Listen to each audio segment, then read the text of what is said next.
It's Tuesday, April 7th, 2020, and it's nearing 11 o'clock on sleepy Harrington Street in Litherland, Maryside. Even though it's late, 20-year-old Mikey Rainsford wants to go to his girlfriend's house, but the popular, talented skateboarder doesn't drive, so he asks his dad for a ride.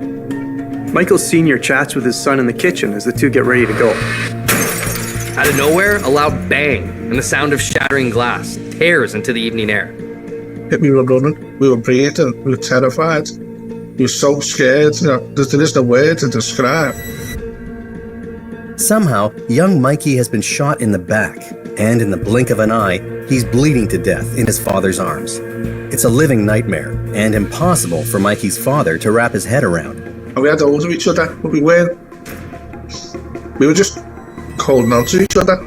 Police and emergency responders rush to Harrington Street, but it is too late. Young Mikey Rainsford is gone, cut down in his prime by a seemingly random act of violence. Police will hunt hard for a killer and get tangled up in a web of loyalty and deceit and revenge before those responsible for Mikey's death are eventually brought to justice. Mikey was born in the year 2000, the oldest son of Michael Rainsford Sr., a tile worker. At first, he was an unusually shy child. That all changed the first time he set eyes on a skateboard. But within a year, we were entering them into competitions, and the holidays we used to go on were all now tailored around wherever the competitions were taking place in the country. As Mikey's success grows, he never leaves Josh behind. Mikey shares everything he earns, and he's quick to give his little brother some spending money. He was just a kind, caring, friendly person. From the age of 13, when his mum became very unwell mentally, he became a carer overnight. And he never changed as a person. He hardly ever told any of his friends. He was just that kind of, young man, very confident, diverse friends, not just from the skateboarding community. He was very popular in school with the teachers. Not very academic, but more, sportsy type person. Family gathers to celebrate Josh's 16th birthday. Of course Mikey makes time. He's there taking photos and lavishing his little brother with attention. It is the last time they will all laugh and celebrate together. It's Tuesday, April 7th, the day after Josh's 16th birthday. Mikey packs his bag in the kitchen. He was going to see his girlfriend. He's had a girlfriend for about a year now.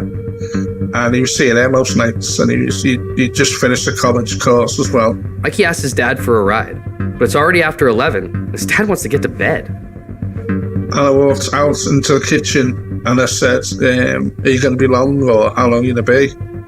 Wait to go to bed, but I never finished the sentence. Two bullets come through the window.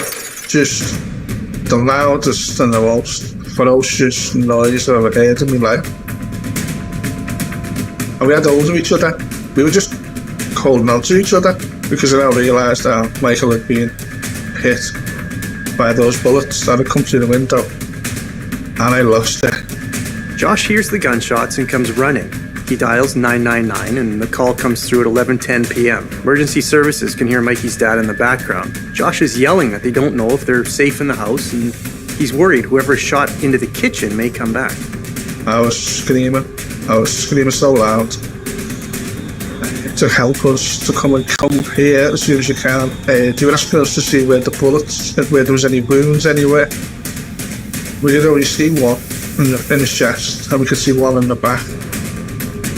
Josh tries desperately to press a towel on his brother's body to stop the bleeding. Over the phone, emergency services instruct Mikey's dad on how to perform CPR. They were trying to instruct me how to give him CPR, so I was trying my best. We were screaming at him to stay with us.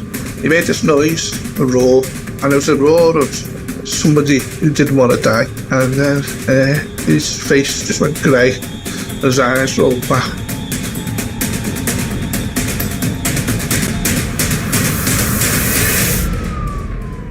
EMTs arrive on the scene and continue CPR as Mikey is rushed away in an ambulance. But all the effort will be in vain. Mikey Rainsford is pronounced dead upon arriving at the hospital. Early morning on April 8th, Chief Inspector Clifton Williams is called to the scene. It's an important case. A late-night random shooting of a young man through the kitchen window of his home will, understandably, put this whole sleepy suburb into panic, and the killer is still at large. Nobody is safe. The first thing Inspector Williams notices, though, is that there are 2 bullet holes, and they came through 2 different windows. Josh receives messages online saying the people who murdered Mikey go by Pip and Worm. With the dead-end lead of Pip and Worm, police are stalling out. CCTV footage is still days or weeks away, and investigators have little to no physical evidence. A duty officer reports an incident where bricks were thrown through a window on a nearby Rossini street.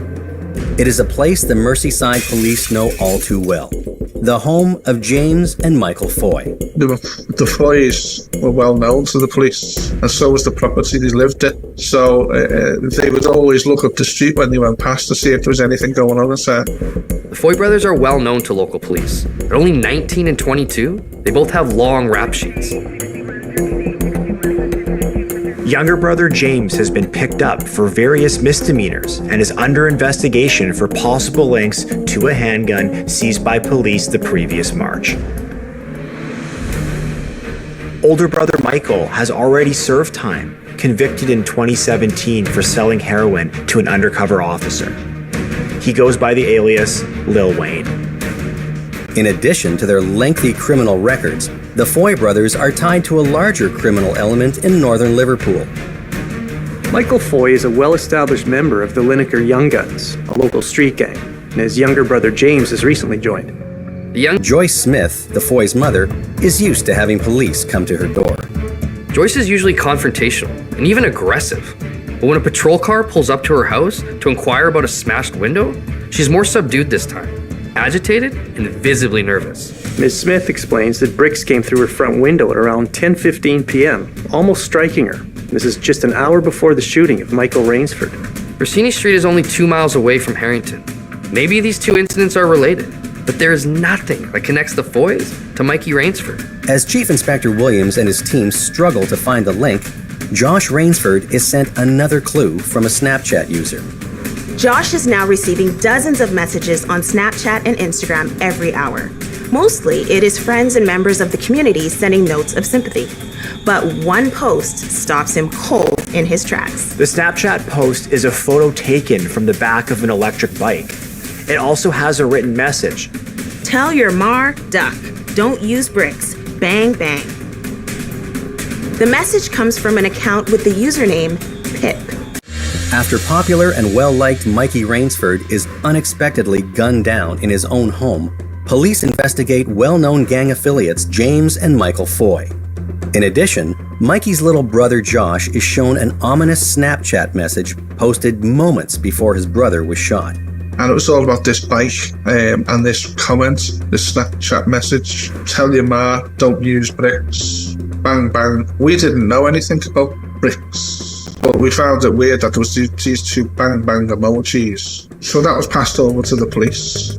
The problem with the Snapchat message is that it is designed to erase itself 24 hours after being sent.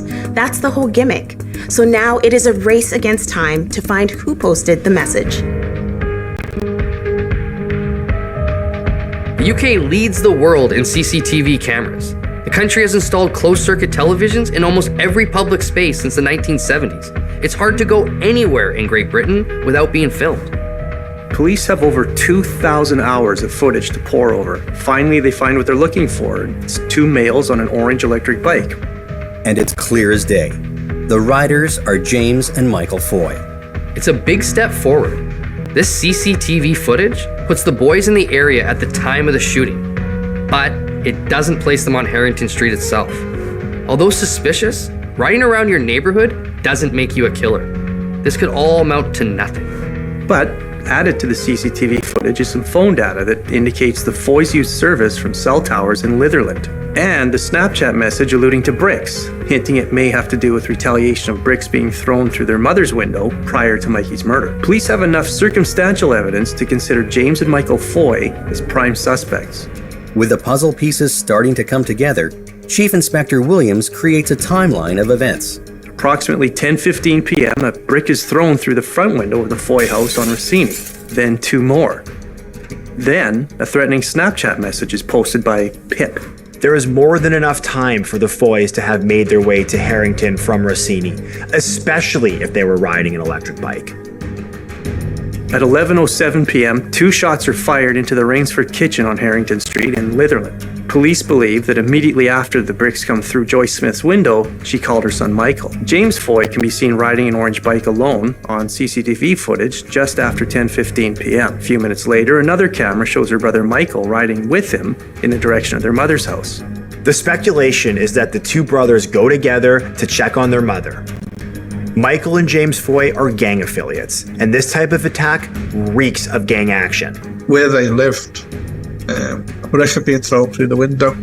They come back round to investigate after phone calls with the mother. The Foy brothers are hardened criminals, and the attack was personal. The brick almost hit their mom.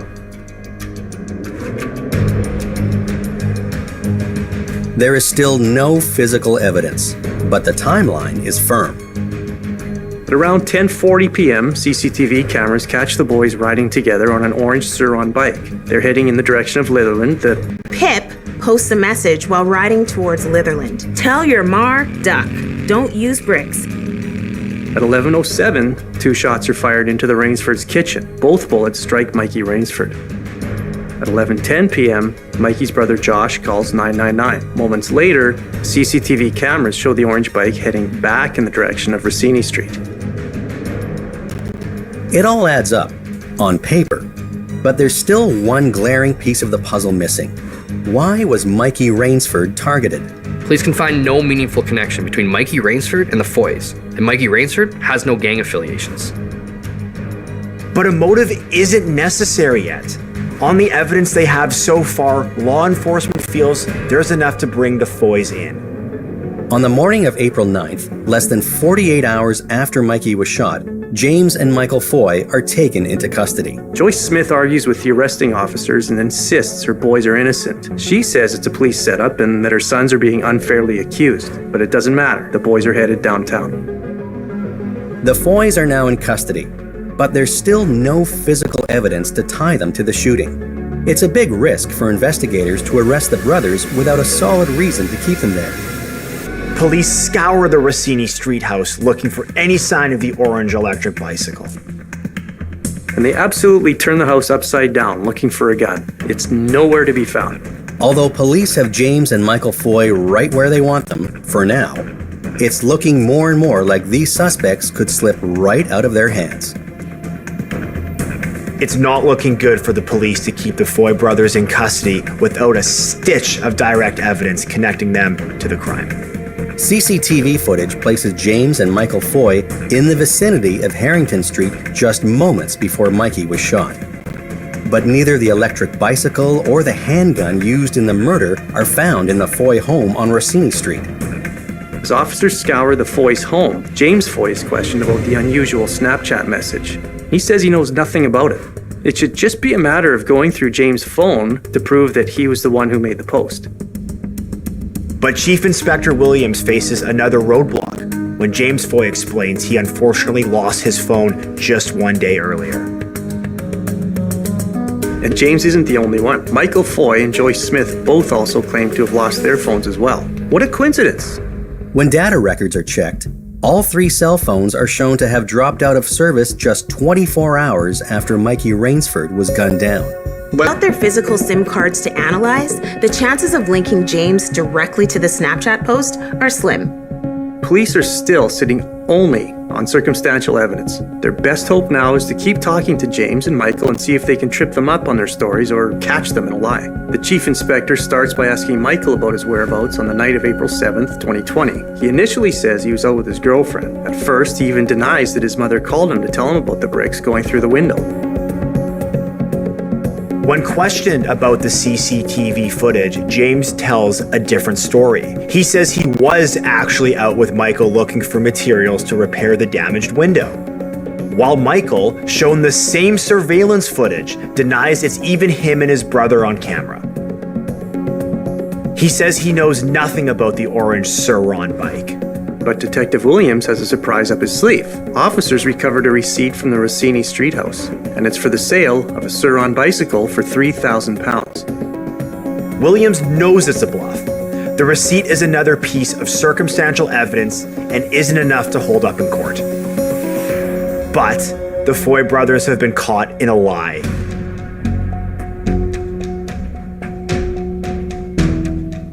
Although the receipt only shows the boys had at one point owned an electric bicycle, it isn't enough on its own.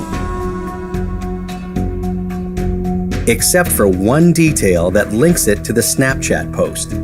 Looking closely at the Snapchat post, police see a key fob in the image. It's from the same store as the receipt for the Sur-Ron bike. They're inching closer and closer with each tiny thread. For any of this to stand up under cross-examination, though, investigators still need to link the Foys directly to the Snapchat post. Both boys continue to deny any involvement in the shocking shooting death of 20-year-old Mikey Rainsford. They believe that as long as they say nothing, the police will have to let them go sooner or later. James is confronted with the Snapchat post and told police can link it to his account. Thinking it will get him off the hook, James doesn't fully deny it. Instead, he says that anyone could be using his Snapchat account, that he regularly will log in on a friend's phone to post something and often forgets to log out when he is finished. James Foy doesn't realize he has just set his own trap. By pointing the finger at his friends, police are now justified in expanding their investigative net and seizing the phones of James and Michael's gang affiliates. They seized dozens of phones from members of Lineker Young Guns and other associates who are on gang watch lists. The defendant's friends who hadn't thrown the phones away because they weren't suspects in a murder, but because they were able to look through their phones, they were able to find this message that could have and should have deleted itself after 24 hours, but because one of their friends, had kept hold of the message in his phone, the police were able to find this message within the phone. Snapchat messages are designed to self-delete. But what James Foy doesn't realize is that if someone comments on a post, their phone actually saves a record of that comment.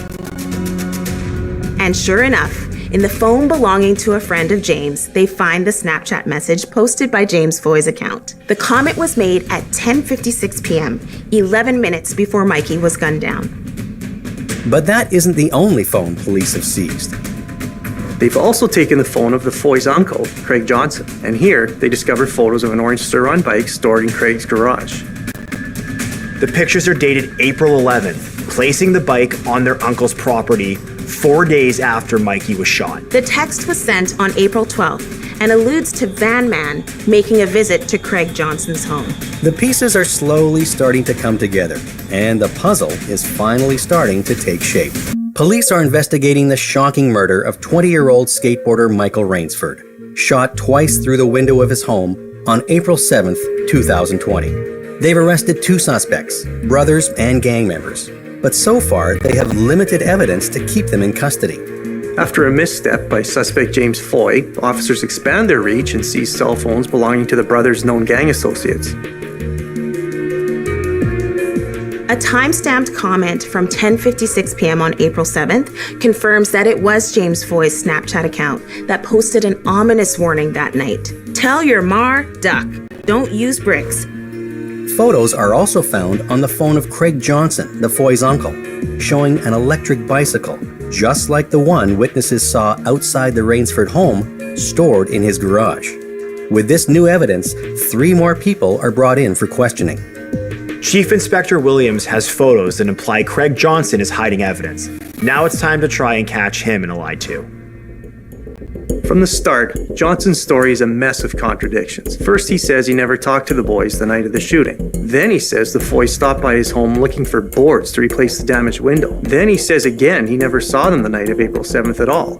but told him over the phone they could look in his shed for materials. When confronted with the photos of the Sir on bicycle and text messages alluding to a visit from a van man, Johnson assures police that this is a misunderstanding. He tells the chief inspector that the texts are unrelated. The van man refers to a local who he hires regularly for waste removal, that he has no idea what happened to the bike and the timing is purely coincidence. Craig Johnson has played it cool, and he may be a dead end for cops. So, police bring in Foy's mother, Joyce Smith, to see if they can shake her up with the new evidence they found.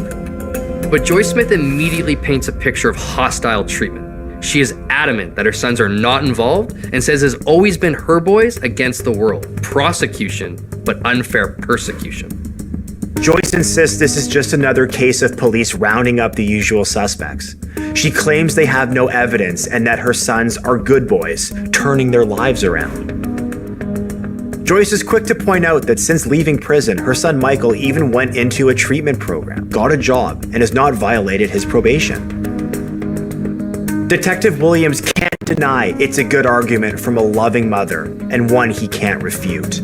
Joyce has opened up to Williams now, and she seems to be loving this little chat they're having, so Williams lets her keep on talking. Then, just like he hopes, Joyce digs herself in deeper. She shares that she hid some of her son's clothing at a neighbor's house because she knew in her gut police would try and scapegoat her boys. Whether Joyce Smith knows it or not, it's a bombshell of a comment. Police bring in the Foy's neighbor, Andrea Sanderson, to try to learn more about those hidden clothes. Andrea Saunderson lives next door to the Foys on Rossini Street. In the community, she's known as Mama, since she is always quick to help out anybody in need. This time, though, Mama may have gone too far with her health and hidden crucial evidence in a murder investigation. It's February 2021, 10 months after Mikey Rainsford was mercilessly gunned down in his own home, and the trial of suspects James and Michael Foy is set to begin. Both have been charged with murder and illegal possession of a firearm and ammunition. James Foy is also charged for illegal possession of a firearm dating back to 2019. Prosecutors believe if they show his previous ties to illegal firearms, it may persuade a jury that he has a pattern of keeping guns. Joyce Smith, Craig Johnson, and Andrea Saunderson are all also brought up on a charge of perverting the course of justice. Trial begins at the height of another COVID lockdown, limiting the number of people who can attend in person. Their demeanour, it was bizarre to watch because they all had what they thought was a plausible story, a version of their truth, and they played it like actors. With limited physical evidence in a hostile court environment, Crown prosecutors have their work cut out for them. The police and lawyers have done their best to prepare, but ultimately, at trial, it all boils down to whose word the jury believes. The Rainsford family fear they may never see justice done. It is February 2021, almost a year since Mikey Rainsford was gunned down in his family kitchen. Trial has begun at the height of the UK's second COVID lockdown. I never missed a minute. The only time I missed it was when they made the phone call, because I relived them moments every day. Prosecutors get to work establishing the criminal records of James and Michael Foy. James Foy is linked to a firearm seized in 2019. His DNA was found on the hammer, slide, and the handle of a 9mm. While this isn't the gun used to murder Mikey Rainsford, it does show that the Foys had access to and willingness to use deadly force. With past criminal activity established, lawyers move quickly to that Snapchat message posted to James Foy's account. Tell your mar, duck. Don't use bricks. Bang, bang. The timestamp at 10:56 p.m. proves it was sent after bricks were thrown through Joyce Smith's window and just moments before Mikey Rainsford is gunned down. It's not a smoking gun, but it's as close as the prosecutors have. They're crossing their fingers that the jury is able to connect the dots. The defense mounts their case and points out that all the evidence presented in court is merely circumstantial. He paints a picture of two young boys in the process of turning their lives around who are being unfairly targeted by police. After the trial drags on for weeks, An excruciating ordeal for the Rainsford family, the defense rests and the Foys' fate is placed in the hands of the jury. The jury deliberates for more than 2 days.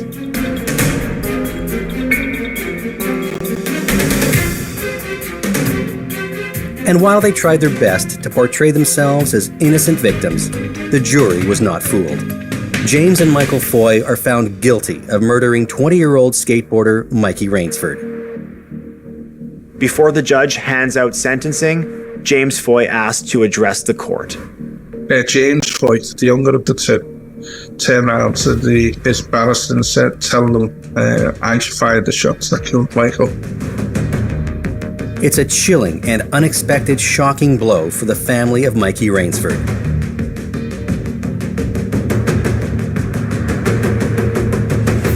But with it comes closure. James Floyd Foy has confessed. Both Foy brothers are sentenced to life in prison. James gets 28 years. Despite claims Michael Foy didn't actually pull the trigger, Michael receives a longer sentence of 30 years. Michael Foy lost his temper. He was screaming and shouting, and then the younger one was screaming and shouting.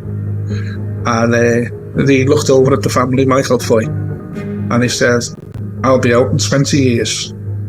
Mikey will still be in the mud. And that really upset me, that comment. And he thought, he'd just gone through all the trial saying didn't know who he was, or, wasn't them. And there they were saying my son's name. As it transpires, they didn't know who he was. I said to the police during the trial process that they know they've murdered an innocent person. And they went, sorry, they know, we've told them. The other accomplices are all sentenced as well, guilty of perverting the course of justice. Joyce Smith gets 2 years and 6 months for helping get rid of the SIM cards and cell phones. Their uncle, Craig Johnson, receives 3 years for disposing of the bicycle. Because the clothing she hid was found to be unrelated to the shooting, Andrea Saunderson receives an 18-month sentence, which the judge suspends on the condition she attend 20 days of rehab. Went outside and detectives were all high-fiving and shaking hands. And, it'd been a success to them. And that's when things started to get a bit strange for us, because I'd written a statement. I'd watched too many television shows, or newspapers, articles where the family go outside and there's usually 3 or 4 cameras or a couple of microphones from journalists wanting to hear our reaction. To the family to finally hear the family's voice, the family side of things. There was no one there. All I could think of was, doesn't bring Michael back. We've got the killers to go into jail for most of their lives. But we'd lost the most precious thing for no reason, and he wasn't coming back, ever. And as the Rainsford keep the light of their son alive in their hearts, they can take cold comfort in knowing Mikey's killers are finally caught.